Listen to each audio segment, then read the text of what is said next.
रात के 10 बज रहे थे, मगर आर्यन अब तक अपने ऑफिस में ही जमा हुआ था। आज काम ज़्यादा हो गया है, इसीलिए उसको कुछ ज़्यादा समय लग गया। अभी वो काम निपटा कर निकलने की सोच ही रहा था कि उसकी पत्नी मीना का फ़ोन आ गया। हेलो, क्या बात है आर्यन, आज घर नहीं आना क्या? ये भी देखा है कि कितने बजे रहे हैं। मीना, ऑफिस में काम ज़्यादा है, मैं बस निकल ही रहा हूँ। और अब तो आपका ऑर्डर भी आ गया है। रहने दो अब मुझे, अब इतना भी मत मनाओ। क्या तुम्हें याद भी है कि आज दिन कौन सा है? हाँ भाई, मंगलवार है। अरे बाबा, मैंने मंगलवार नहीं पूछा, मैं तुम्हें ये याद दिलाना चाहती थी कि आज क्या स्पेशल दी है। तुम तो ऑफिस के कामों में इतना व्यस्त हो कि तुम्हें कुछ याद ही नहीं। सॉरी, बताओ ना क्या स्पेशल है। आज के दिन हमारे बेटे का जन्म हुआ था और आपके जैसे भुलक्कड़ बाप आया था। अरे आज मुझे दिन में ये बात याद थी, बस देख लिया आपकी मेरी। अब जल्दी से घर आ जाओ, अंकित कब से मुंह फुलाए बैठा है। और सुनो, जल्दी आने के लिए शॉर्टकट रास्ता मत लीजिएगा।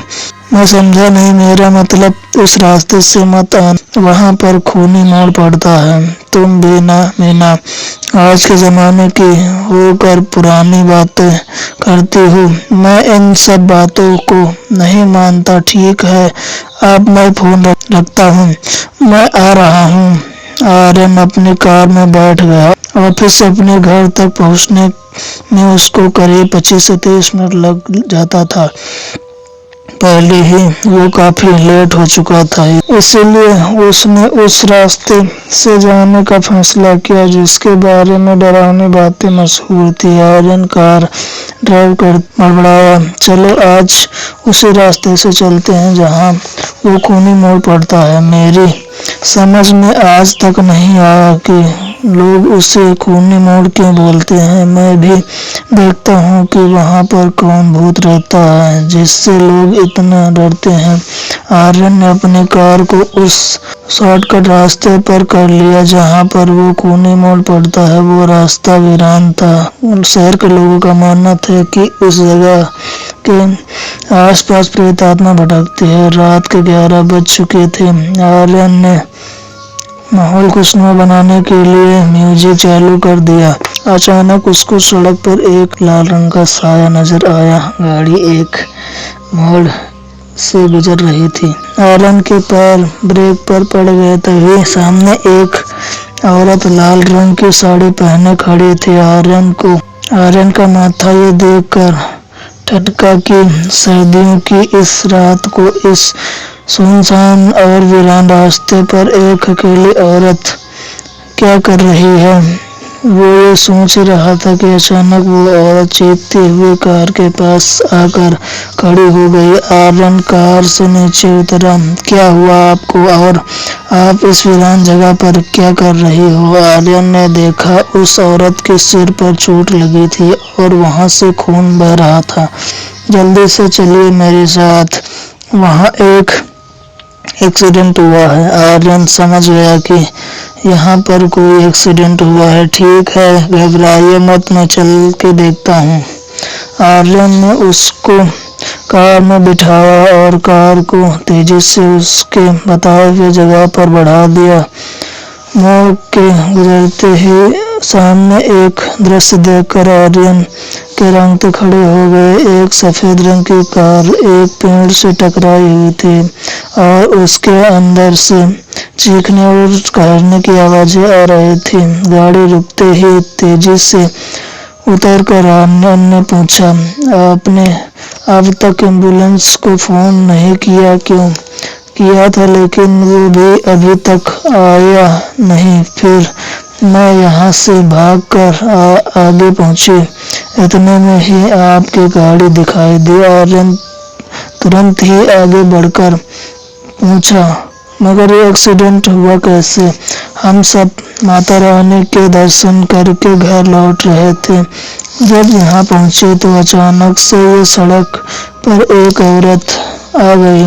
मेरे पति ने उसे बचाने के चक्कर में गाड़ी दूसरी तरफ मोड़ दी, जो सीधे एक पेड़ से टकरा गई। जैसे ही आर्यन ने आगे बढ़कर कार का दरवाजा खोला तो अंदर का नजारा देखकर वो दहल गया। सर्दी होने के बावजूद उसका शरीर पसीने से नहा गया, क्योंकि कार के अगले हिस्से के अंदर पेड़ की एक मोटी शाखा शीशा तोड़कर घुसी हुई थी और सामने वाली सीट पर बैठा हुआ एक आदमी के सीने में घुसी हुई थी। खून बुरी तरह से बह रहा था। पास में एक बच्चा बैठा हुआ था जिसकी दोनों आंखें फूट गई थी। साथ ही चीखने चिल्लाने की आवाजें आ रही थी। कांपते हुए आर्यन ने उस औरत की ओर देखते हुए पूछा, कब हुआ था ये एक्सीडेंट? 5 नवंबर 2007 की रात को, मगर आज तो 8 मई 2022 है। अब की बार औरत का कोई जवाब नहीं आया। आर्यन ने दोबारा उस औरत की ओर देखा तो हैरान रह गया कि वहां कोई नहीं था। तो क्या वो तब से अकेला ही खड़ा था? उसने घबराहट से दुर्घटना वाली कार की तरफ देखा और डर कर 2 कदम पीछे हट गया, क्योंकि वहां भी कुछ नहीं था। ये सब क्या हो रहा है? क्या मैं सपना देख रहा हूँ? इसका मतलब लोग इस जगह के बारे में सही कहते हैं। कहीं वो औरत भटकती कोई आत्मा तो नहीं? आर्यन ये सब सोच ही रहा था कि उसको ऐसा शोर सुनाई दिया जैसे कोई कार अनियंत्रित होकर भागी आ रही थी। उसने आवाज की दिशा में देखा तो उसके रोंगटे खड़े हो गए, क्योंकि ये वही कार थी जिसे दुर्घटनाग्रस्त देखा था। ये कैसे संभव हो सकता है? अचानक तेज धमाके की आवाज उसके कान में पहुंची। कार एक पेड़ से टकराई और रात के सन्नाटे में चीख निकली। ये सब देखकर आर्यन डर गया। आर्यन गाड़ी की तरफ भागा, मगर हेल्प ने उसे रोक दिया। उसने पीछे मुड़कर देखा तो लाल साड़ी वाली वही औरत खून से लथपथ पड़ी थी। उसके मुंह से निकल रहा हेल्प। कांपते हुए जब आर्यन की नजर उसकी ओर पड़ी तो आर्यन उस औरत की आंखों की पुतलियां सफेद पड़ रही थी और अब वो चुड़ैल की तरह हंस रही थी। आर्यन कार की तरफ भागा और कुछ ही समय बाद और थोड़ी दूर जाकर अचानक उसको कार के पीछे हिस्से से किसी के तेज सांस लेने की आवाज सुनाई दी और कुछ ही पल में उन तेज सांसों की जगह गुर्राहट होने लगी। पसीने से नहाया आर्यन जब पीछे मुड़कर देखा तो अब की बार उसके मुंह से चीख निकल गई। पिछली सीट पर सफेद पुतलियों वाली चुड़ैल खड़ी थी। उस औरत के सफेद पड़ चुके चेहरे से और आंखों से खून निकल रहा था और उस औरत के बड़े बड़े दांत बाहर निकले हुए थे। कौन हो तुम? मुझसे क्या चाहती हो? वर्षों पहले इस रोड पर मेरी कार का एक्सीडेंट हुआ था। मेरे पति और मेरे बच्चे तड़प कर मर गए और मैं हेल्प करते हुए मर गए। किसी ने मेरी मदद नहीं की। रात को गुजरने वाले हर मुसाफिर को मरना होगा, लेकिन इसमें मेरी क्या गलती? तेरी गलती है रात में यहाँ पर आना। इतना कहकर उस औरत की आत्मा ने आर्यन पर हमला कर दिया। आर्यन की एक चीख निकल गई। आखिरी सांस में आर्यन को समझ में आ रहा था कि इस जगह को खूनी मोड़ क्यों कहते हैं। और दूसरे दिन आर्यन की लाश पुलिस को मिली।